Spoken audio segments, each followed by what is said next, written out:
plagued by an array of nightmares. The ones that still tore him from rest and sleep were the ones that had left the most impact on him. Those being the death of his family, the murder of his mother, the ruin of the small settlement where his people had hidden and thought they found refuge, and the sandstorms.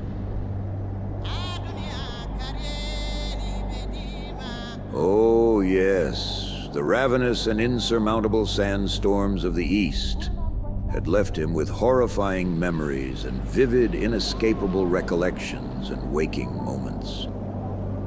Reliving these events in scores, more so than that of all of the other dooms presented in all of his other memories combined. He had seen people he knew, desperate, running, reaching with outstretched hands and terrified faces, struggling to reach an outcrop or a boulder, or anything to hide from the coming winds, only to be too slow, too late. And in one terrible instant, a gust would take them. There would be a red mist. The sand and dust and particulate flecks of razor-sharp glass and metal would pass, leaving naught but a desiccated automaton with no extremities, all features sanded down, limbs and a smooth, bald skull of a head with no features.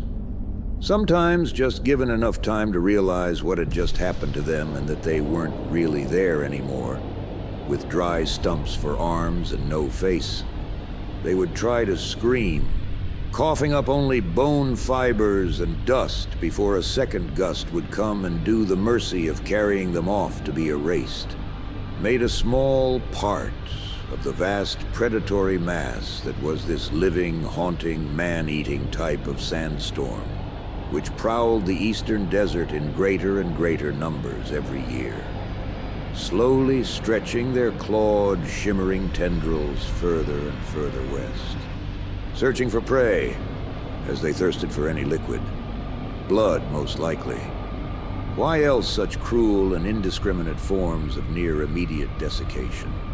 An old man who had been with them in their flight from the east used to try and upset and scare him as a child, telling him all of the horrors of the sandstorm and making him cry with a sick and cruel sneer. This old man had once told him that if the storm catches you, you live in that moment of raw, hewn, flesh-stripped agony forever as the winds carry you off. And the old man laughed and spit when he had cried, and his mother came running over to chase the old man off. Yet he had often wondered if that old man was still laughing when the storm had ripped him off the rock wall the group had been climbing, screaming for help from the others, as he watched his arms disappear before his eyes and lungs were taken.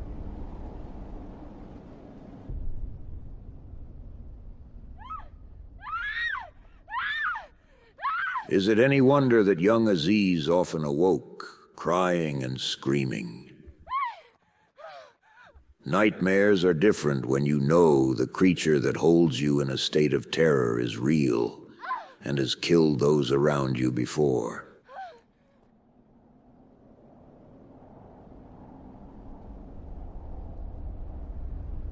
And all you hear from these strange people in this strange city